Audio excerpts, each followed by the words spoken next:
Hello everyone, मैं हूं आपका फ्रेंड एडवोकेट गीतेश चंद्र और आज मैं आपके लिए एक बहुत ही खास टॉपिक पे वीडियो लेकर के आया हूं। तो मेरी वीडियो पे आप बने रहें।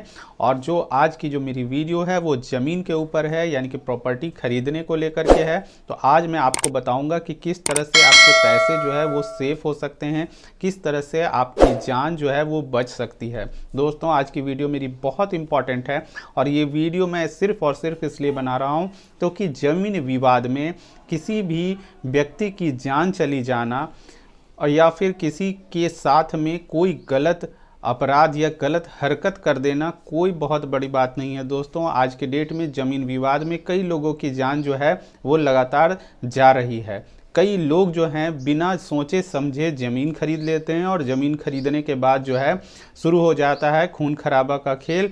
और ये जो हत्याएं हैं लगातार जो बढ़ रही हैं, ज़मीन विवाद में जो बढ़ रही हैं, वो क्यों होती हैं और किस तरह से आप जो है आप बच सकते हैं वो समझें। दोस्तों, हर व्यक्ति चाहता है कि उसका अपना घर हो, उसकी अपनी ज़मीन हो, लेकिन दोस्तों कई बार आप ज़मीन खरीदने में बहुत बड़ी बड़ी गलती कर देते हैं जिसका भुगतान आप ही नहीं आपका परिवार भी भुगतता है। और ये जो दुश्मनी है ये बरसों से चली आती है और कुछ समय के बाद जो है ये ख़ानदानी दुश्मनी में बदल जाती है। दोस्तों, इस तरह की जो घटनाएं हैं वो लगातार हो रही हैं और इस तरह के केस जो हैं कोर्ट में लगातार हो रहे हैं। कई छोटे छोटे बच्चों की हत्याएँ कर दी जाती हैं, उन्हें किडनैप कर लिया जाता है। लेकिन जब आप पता करेंगे, आप जब सर्च करेंगे, तब मामला जब कोर्ट में आता है तब हमें पता चलता है कि दो पक्षों के बीच में ज़मीन विवाद था। किसी ज़मीन को लेकर के दोनों के बीच में दुश्मनी चल रही थी। जो एक व्यक्ति ने दूसरे बच्चे की हत्या कर दी और फिर दूसरे ने पहले की हत्या कर दी। तो ये जो खेल है वो क्यों होता है, किस तरह से आप इस दलदल में फंसते हैं। जो भी व्यक्ति ज़मीन जब खरीदते हैं तब वो ज़मीन की पूरी जांच पड़ताल नहीं करते हैं और ज़मीन खरीद लेते हैं। और जैसे ही ज़मीन खरीदते हैं उसके बाद जो है जब वो ज़मीन पे पहुंच करके अपना कंस्ट्रक्शन या घर या मकान या किसी तरह की फैक्ट्री उस पे लगाना शुरू करते हैं, तब विवाद जो है वो शुरू हो जाता है। दोस्तों, कई लोग जो होते हैं वो एक ही ज़मीन एक नहीं दो चार लोगों को बेच देते हैं। अब दो चार लोगों को वो कैसे बेच देते हैं? दोस्तों, सबसे पहले तो मैं आपको बता दूं कि जो ज़मीन की रजिस्ट्री होती है, रजिस्ट्री के वक्त में कुछ बातें हैं जो कि आपको ध्यान रखनी है, आपको देखना है। कई बार लोग जो हैं बिना पेपर देखे, बिना कानूनी जानकारी के ज़मीन खरीद लेते हैं। कई व्यक्ति को मैंने देखा है कि जब आपको वो अपने साथ में ले जाएंगे तब बताएंगे कि यहाँ से वहाँ तक जितनी जो ज़मीन दिख रही है वो ज़मीन सारी हमारी है।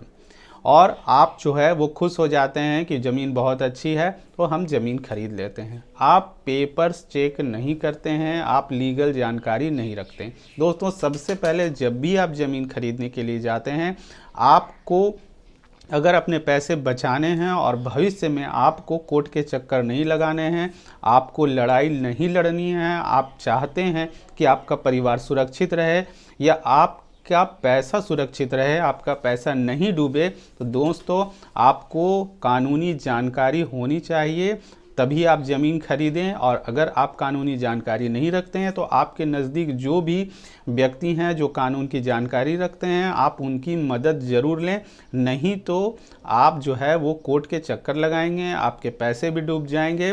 और खून खराबा का जो सिलसिला है ये तो एक बहुत साधारण बात है। ज़मीन विवाद में किसी की जान ले लेना कोई बड़ी बात नहीं है। ये आए दिन इस तरह की घटनाएं घटती रहती हैं और हम लोग जो हैं इस तरह की घटनाओं को जानते भी हैं, देखते भी हैं। अभी मैं आपको बताऊं कि अभी कुछ दिन पहले ही एक व्यक्ति के कोर्ट के बाहर में, एक कोर्ट से 1 किलोमीटर की दूरी में है, उनकी मार के इस तरह से हालत कर दी गई है कि उसकी स्थिति काफ़ी नाजुक है। ये दोस्तों, ये वीडियो मैं इसलिए ही बना रहा हूँ क्योंकि ज़मीन विवाद में इस तरह की घटनाएं लगातार घट रही हैं। कई एडवोकेट्स के साथ भी इस तरह की घटनाएं घटती हैं क्योंकि कई व्यक्ति जो हैं जो आपराधिक किस्म के हैं, उन्हें लगता है कि ये जो एडवोकेट है, ये जो वकील है, वही इस ज़मीन को बेचने में जो है वो कांटा बन रहा है, या फिर जिस व्यक्ति को हमने ज़मीन बेचनी थी उस व्यक्ति को इसने कुछ ऐसा बता दिया कि वो व्यक्ति अब ज़मीन नहीं खरीदना चाह रहा है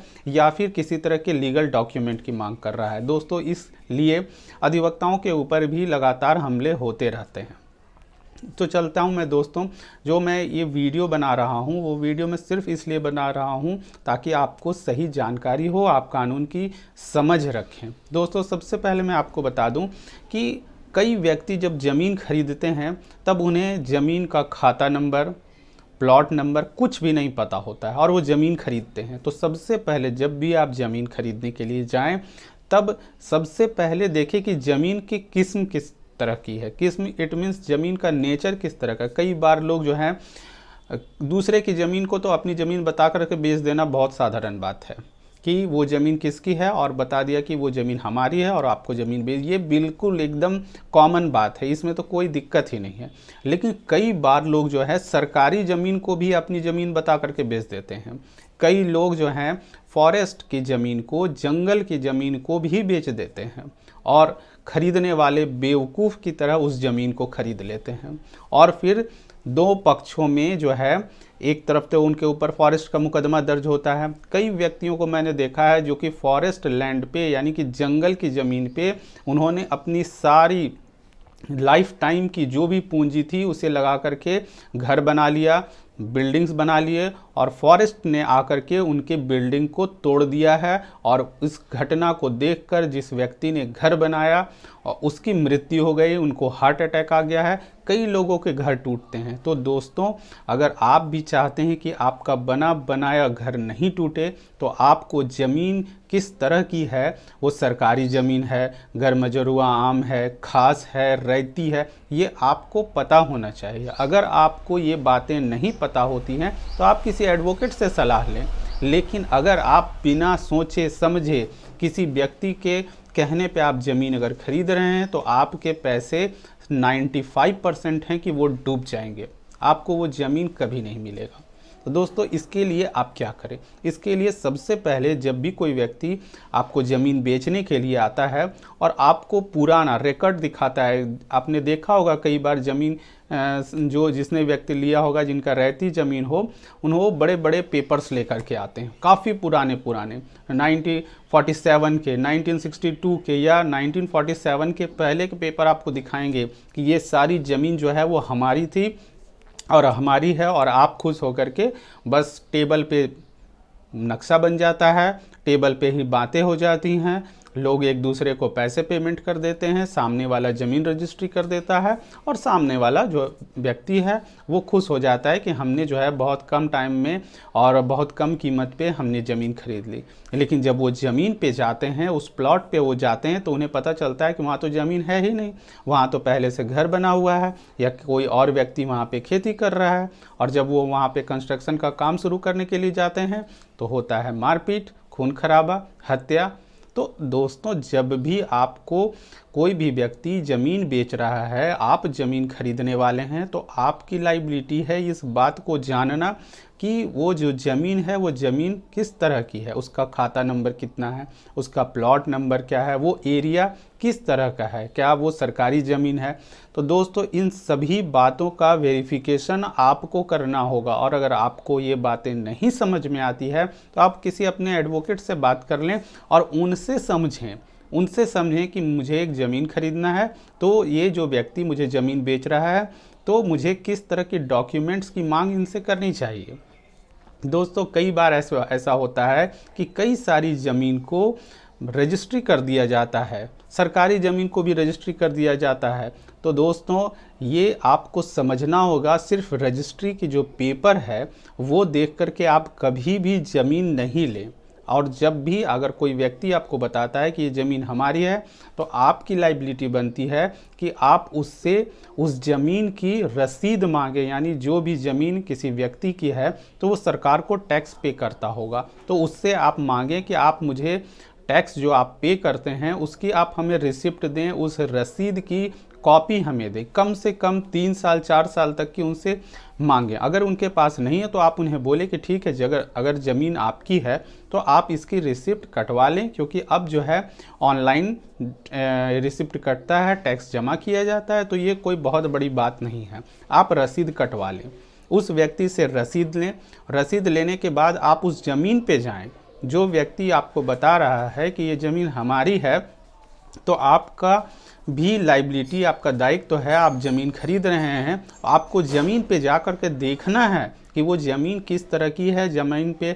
और जब भी आप ज़मीन को देखने के लिए जाएं, कभी अकेले नहीं जाएं, 2-4 लोग अपने दोस्त हों या रिश्तेदार हों उनके साथ जाएं और उस ज़मीन को देखें। वहाँ खड़ा हो कर के जो व्यक्ति बता रहा है वहाँ पे उसकी नापी करवाएं, उनका मेज़रमेंट लें कि ज़मीन एक्चुअल में उतनी है या नहीं है। सिर्फ पेपर देख कर के काम आप नहीं करें। उसके बाद जो भी व्यक्ति, ये जो रसीद मैं बात कर रहा हूँ, अक्सर क्या होता है, कई लोग जो कि उस ज़मीन से दूर रहते हैं वो ज़मीन खरीद लेते हैं लेकिन उसका दाखिल खारिज वो नहीं करवाते हैं। अब दाखिल खारिज क्या है? तो दोस्तों, दाखिल खारिज का मतलब आप मोटे तौर पे इस तरह से समझें कि अगर आपने ज़मीन खरीदी है और आपने दाखिल खारिज करवा लिया तो रसीद आपके नाम से कटेगी। लेकिन अगर आपने रसीद दाखिल खारिज नहीं करवाया है तो रसीद आपके नाम से नहीं कटेगी। उदाहरण के लिए, अगर कोई एक ऐसा ज़मीन है जिस ज़मीन को खरीदने वाला व्यक्ति के दर पुस्त जो हैं वो लगातार उस ज़मीन पे जो है वो खेती कर रहे हैं, घर बना के रह रहे हैं, लेकिन जब आप उनकी रसीद चेक करेंगे तो पता चलेगा कि उनके परदादा या उससे भी पहले के जो लोग हैं उन्हीं के नाम पे दर्ज है। इसका मतलब उन व्यक्तियों ने आपस में बंटवारा नहीं किया है और उन व्यक्तियों ने जो है दाखिल खारिज अपने नाम से नहीं करवाया, इसलिए उनके नाम से टैक्स नहीं कट रहा है। सरकार को जब तक आप दाखिल खारिज नहीं करवाते हैं, सरकार को नहीं पता होता है कि अभी प्रेजेंट टाइम में ज़मीन किसके नाम पे है। तो दोस्तों, जब आप ज़मीन खरीदें तो रसीद ज़रूर देखें और कभी भी फटे हुए पुराने पेपर्स को देख के आप ज़मीन नहीं खरीदें। और साथ ही साथ मैं आपको एक बात और भी बता देता हूं कि जब आप ज़मीन खरीद रहे हैं तो ज़मीन खरीदने के बाद आप, जो व्यक्ति आपको ज़मीन बेच रहा है, उसके साथ में एक बॉन्ड ज़रूर बनवाएं। वो बॉन्ड में क्या बातें लिखें? आप उसमें ये लिखवाएं कि ये ज़मीन जो है, जो बेच रहा है, जो सेलर है, वो लिखेगा इस बात को कि ये ज़मीन जो है मेरे दखल कब्जे में थी और आज डेट को मैंने इस व्यक्ति को बेच दिया। इस ज़मीन को किसी भी तरह का विवाद इस ज़मीन के ऊपर नहीं है। मैंने इस ज़मीन के ऊपर जो है किसी भी तरह का लोन नहीं लिया हुआ है। दोस्तों, कई व्यक्ति ऐसे भी होते हैं जो कि बहुत ही गलत और आपराधिक किस्म के व्यक्ति होते हैं। वो किसी ज़मीन पे लोन ले लेते हैं और फिर उस ज़मीन को आपको बेच देते हैं।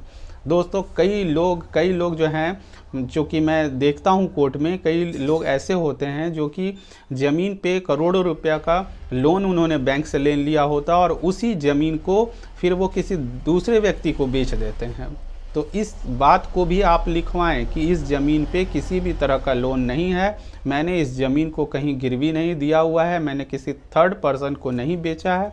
और जब तक इस ज़मीन की दाखिल खारिज नहीं हो जाती है, तब तक बेचने वाला खरीदने वाले की हर लीगल काम में, हर उस ज़मीन के दाखिल खारिज में जब जो दस्तावेज़ों की मांग की जाएगी, वो व्यक्ति उसको समय पे, यानी कि परचेज़र को वो हेल्प करेगा, सेलर परचेज़र को हेल्प करेगा। इस तरह का एक आप बॉन्ड ज़रूर बनवा लें दोस्तों, नहीं तो आपके लिए ज़मीन नहीं, वो आपके सिर दर्द बन जाएगा और वो ज़मीन खरीद करके आप सिर्फ़ और सिर्फ कोर्ट के चक्कर लगाएंगे और फिर आप ये कहेंगे कि कोर्ट में जो है बहुत टाइम लग जाता है या हमें न्याय नहीं मिल पा रहा है। तो दोस्तों, कानून की जानकारी अगर आप नहीं रखेंगे, आप जो बातें मैंने बताई हैं उसकी जानकारी आप नहीं रखेंगे, तो आपका पैसा, समय और विवाद, इन सभी में आपका जो है वो समय बर्बाद होता चला जाएगा और आपके हाथ में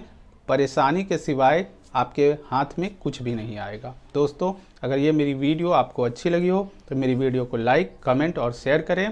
थैंक यू। जय हिंद, जय भारत।